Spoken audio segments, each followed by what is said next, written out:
Hello everyone, Oregon Moto John here.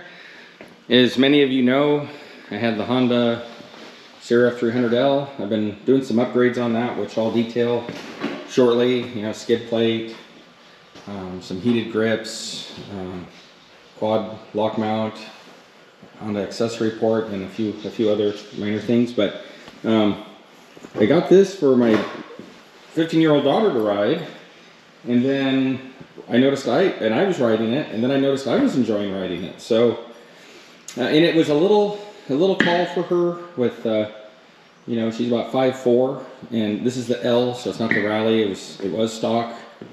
I'll detail some upgrades that I've done to it, but I found had a used 300 LS, the short version, fall into my lap, and so I actually thought it made more sense to go this route than to try to lower the 300L. So all I've done to this is a skid plate, some Honda handguards, which I know are pretty cheesy, but it's something. Put a radiator guard on it. You know, that is a must. I have a feeling she may be dumping the bike. Skid plate, and then just MT21 front tire, MT21 rear tire, but down the road I may try something different. But anyway, for right now I just wanted something a little bitier than the OEM tires, since we'll be doing gravel roads. So today this will be her, some frame guards. So I think those are a good idea. So anyway, today will be her first ride, and we're gonna get out there and get after it. And it's her first ride on this bike, so we'll be just taking it conservatively on some gravel roads. I put this little handlebar bag from Giant Loop just to give her a little storage. All right, so let's go for a ride. Okay, here's Grace. She's my daughter. She's awesome, of course. I'm a little biased. So she's getting on and going to show you what are you, 5'4"-ish? 5'4", almost 5'5". Almost 5'5", growing like a weed. So there she is. Are you flat-footed? Yep. Both sides? No. Yeah, okay, so she can tippy-toe on one side, flat, foot on one side, or just tippy-toe on both sides. So this is when they're even, both the feet. So if you're both even, that's kind of like up on her toe to midfoot. So that's a nice height for her. Okay, cool. Thanks, Grace. And so your inseam's what, 29.5-ish? Okay. 29.5 to 30. Okay, 29.5 to 30. So anyway, that's what that looks like. Grace, would you go ahead and put your kickstand down? And come over here to this bike. And you may want to put, yeah, that'll work. And so I can't even touch. Yeah. So if Rufus gets out of the way. Okay, so here we are. Go ahead and scoot forward to where it's a little shorter. There you go. So this has the YSS rear shock, but I got the normal stock shock height. So you can see this is quite a bit taller. So this is what we ran into when I put her on this bike. It was just a little sketchy. You didn't feel very comfortable, you know. And so rather than putting lowering links on and dropping the forks and doing all that, I just thought I'd go this other route, the short model. And honestly, I'm enjoying riding the bike. I'm going to do probably some other suspension stuff, but we'll get to that later. So I just wanted to show the difference between the 300L, or just a regular 300L. Again, this does have the YSS shock. The tires are the MT21s, front and rear, in stock sizes. The Pirelli's a little higher, the back's the same. And versus the LS model.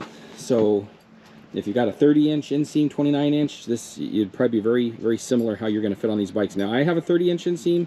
I don't mind being in this position, but I've got more riding experience, so it works fine for me. But I just wanted to point out these differences. So if you're on the fence between buying a 300L and a 300 LS, the short version, maybe this video will help. And sorry, our dogs are playing in the background, but anyway, yeah, that's what we got. Hope this helps somebody out there. And now we're gonna go for a ride. So if you want to watch us ride these bikes, feel free to tune in. I've really liked the 300L. It's something you can put miles on. It's reliable. doesn't need frequent oil changes, and that's kind of. And I still have my KTMs, so for you other followers out there, I'm not getting rid of those. I do ride those when I go on more spirited rides. But anyway, so let's go for a ride.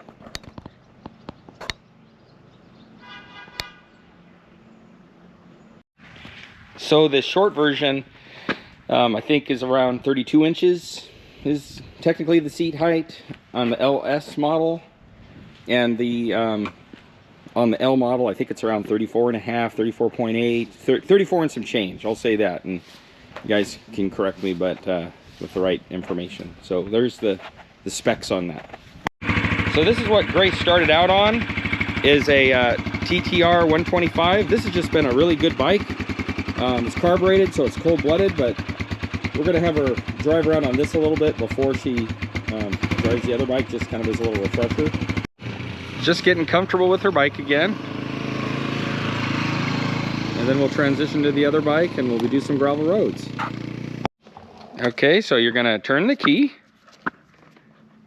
Kind of up there. There you go.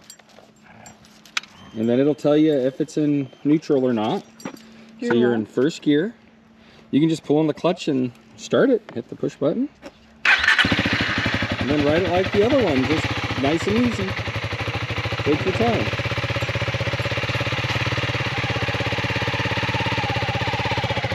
There she goes.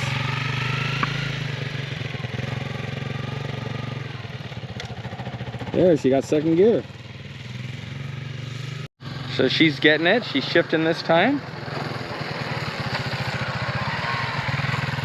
And then she shifted down. So, but it definitely feels heavier, like there's more of a bike there, doesn't it? Yeah. Something to get used to? Yeah, it's a good feeling though. I like it. Yeah, that's right. Good. You pulled in your clutch. Good. Good job. And get used to working that rear brake with the front brake just together. Very, very, very delicately. Yeah. Everything with motorcycles is just delicate. So when you pull in the clutch, when you shift up or down, do you have to pull it in all the way, or can you just put it in like just enough to shift? You can pull it in just enough to shift once you're moving, but I usually pull it in pretty well. But you can do it kind of subtly. Oh, I feel like I'm kind of lazy when I pull in the clutch because I only do it until I hear it disengage barely. Yeah, I mean you're not doing anything wrong. I think a lot of people do that, but just pull it into where if it easily shifts in, you're good enough. Okay. I notice you wear earplugs when you ride a dirt bike. Should I do that? Well, it's a habit for me, but I'm not really I'm used to wearing earplugs because we're doing a long ride, but we're not gonna do a long ride today. But yes, eventually we'll get you some earplugs, more for the wind noise than anything, because our exhausts are quiet. Okay. But I do think it is important to wear earplugs when you ride a motorcycle, because I've heard the wind noise over time can make you deaf. But for what we're doing today, it's not a problem, because we're going to be going like 12, 15, 20 miles an hour. Maybe 30. But if you were cruising at, 40, 50, 60, 70 miles an hour for hours, oh yeah, that's not good for your hearing. Go ahead and go by me here, Grace. I want to just see you ride by. Okay.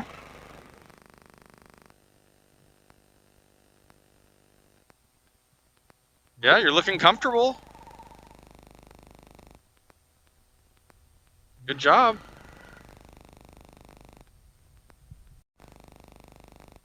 Yeah. Does it feel a little better once you start rolling? Yeah. Like now, doesn't it feel stable compared to a lighter bike? Yeah. So it's kind of a trade-off. The light bike, will feel good when you're not moving, but a bike with a little more weight feels good once you're rolling. It'll feel a little more stable. Yeah. Looking good, Grace. Getting more comfortable? Yeah. Yeah, very nice. So there's a corner up here, and we're going to keep staying to the outsides in case somebody comes blowing around these gravel corners. Good job. Thank you. Blind corners so that we don't get hit if somebody's coming around here going fast. Yeah.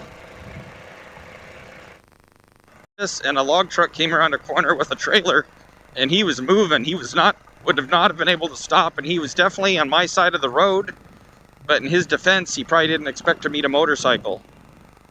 But if I had been over here in the middle of the road, I definitely would have been run over or close to it. And if you get in a head-on with a log truck, you're never going to win. So on a motorcycle, it's up to you to try your best to put yourself in a position that has an out or where you're safe. So I'm always thinking of that when I'm riding.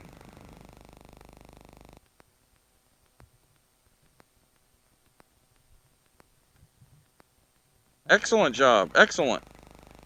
Yep, clutch in. Good. You in first gear? Yep. You got it.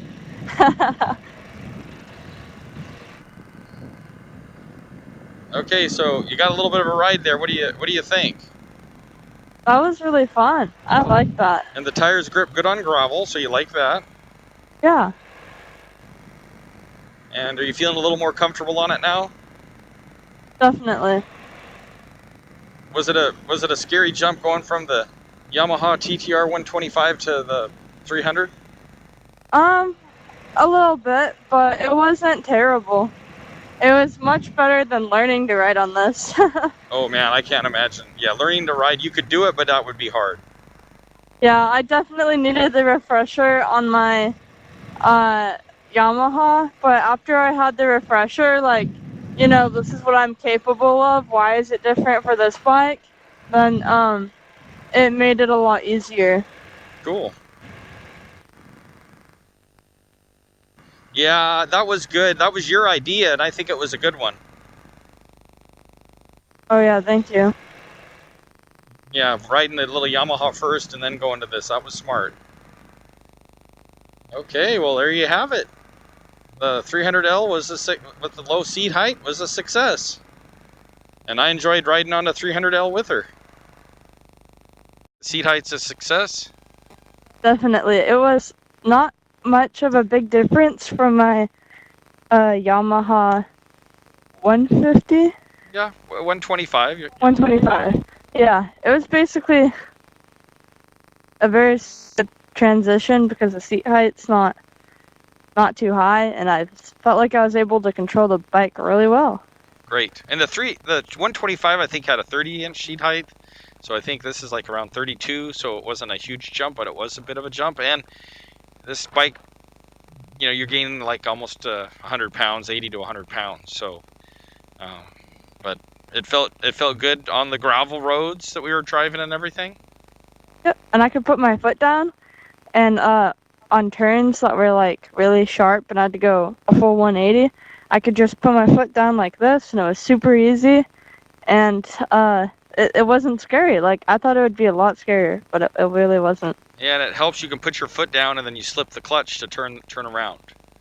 Yeah. Instead of used to leave the clutch out, and that was harder. Now you're learning to slip the clutch. Yep, I feel like if I were on a taller bike, then that would have been a lot harder, and I probably would have been scared and, like, gassed it. Yes. There were some times when I gassed it, but I was able to, like, quickly put my foot down and be like, whoa, what am I doing? Awesome. Yeah, I just felt like that 300 was too high. It was just too high. You know, when you got on that, didn't it feel kind of squirrely? Just like... Yeah, I felt like I was shaking. We would have had to lower that one. We would have had to lower the 300L a lot, and I'm enjoying driving it a lot. So, yeah, it's just going to be the bike that I use when I ride with Grace for right now. I think it helps, too, when you're lighter, that the bike is lighter. Because if I were on a heavier bike, I feel like it would be harder for me to control the handles. Like, I'd be shaking them. Yep. No, I think that's all true. I think a lighter bike overall is easier to control, especially when you're learning. And it was really nice going fast. Like, I just leaned forward, and it it didn't feel that scary. Like, I felt close to the ground. I didn't feel like if I hit a rock, I'd go flying. That's awesome. And the tires, I think, helped, and I don't know, the bike's just working for you. So good feedback, Grace. And I think I think for a beginner, this is a great bike, but I consider myself an intermediate, maybe low-end advanced, but certainly intermediate. And I enjoy riding these bikes. I mean, I took this one for a ride, and I enjoy riding it a lot. I've really enjoyed the 300L. The suspension does let me down at certain times, but it for the kind of stuff we did today, it's perfect. And I'll talk about the upgrades that I've done to that in another video. Okay. Well, thanks for tuning in, and thanks for riding along with us today. The 300L and a 300LS low seat version. And I'll do a video where we talk about the mods that I've done to this. There's just a few. So if you like this kind of information on dirt bikes and off-road type stuff, feel free to like and subscribe if you're so inclined. But thanks for tuning in, and we'll have some other longer rides with the 300LS and 300L, as well as some of my other bikes. All right, as always, thanks for tuning in. Hope you all are well. So Grace and I thought we should include something on the controls, because you've never worked a bike with an enduro bike with blinkers and headlights and all that stuff, an ignition switch before, have you? No, the only bike I've ridden before, all it had was a choke, kill switch, and, well, the start button, and that's all I remember ever using on it. Okay. So and so you felt like these big chunky switches were pretty nice to learn, like super understandable. I love that they're really big, because sometimes on a quad you'll get like really small buttons and you have to like squint to see the symbol and what they do, and it's really hard to understand. But on this bike, they're really big. It's super easy. You can tell if you've ever ridden a quad or anything before that this is the kill. This is, well, just normal. To run. Normal to run. To run. Hazard, start. You can see clearly this is an arrow. You can see this is clearly hazard because of the triangle. It's the same as if it were on a car. The start button is consistently the same. It has the same, this is on, and then a lightning bolt to show that it's the start. This has the same, just a big old horn. And this is pretty obvious. It's almost the same as if on a car. Probably exactly the same. High beam, low beam. Yep. And then blinkers, you just go to the left, and then it would be on right now. And to cancel, you just press center. Like, it goes back to center, kind of like a clutch on a car. Or if you want to go to the right, it would be on right now. And then to cancel, you just click it in. Super simple. And it was easy for you to learn. I think the only complaint I have is usually the switches are reversed. The horn is down here and the blinker's up there. So once in a while I'll go to use my blinker and I'll be honking at someone and they'll look at me like, what's wrong with you? But for you learning, you'll probably do better than me, because that's what you're used to. Yeah, I will say, leaving the lane, I didn't turn my blinker on because it's a little hidden at first glance. When you're up on the bike and you're viewing it from up here, you see the black button, but you don't see the arrows because it's hidden by the horn. But if you know what it does, then it's easy to find. Yeah, once you know, but so I get what you're saying. It could have probably been switched around. Yes, it would have been easier to see. But once you know where it's at, it's not a problem. Yeah. So not a problem, so yeah, we just thought we'd include something about the switches and how easy, and the speedometer was easy for you to figure out and everything. Oh, super simple. You just looked here, and the gears, if you turn it on, shows you the gear you're in, and it shows you how fast you're going. And that's all you really need to know. Yep, I love that. If you really want to know the time, it's right there. Cool. Okay, well thanks. So it's just something on the I guess the controls, and that they're good for a beginning rider, or even, like I said, an advanced rider, intermediate rider. I like the screen that this has, and for the price point it's great, but really for any price point it works well. Yeah, my dad originally got the big red bike because he thought I was gonna learn on it, but once we found out, oh, the seat height's kind of a problem because I got shorter legs and I'm a beginner. He got me this bike, and he actually kept it for himself because he just really liked it. Yep, that's all true. So, all right, well, thanks for tuning in, and keep riding. Be safe.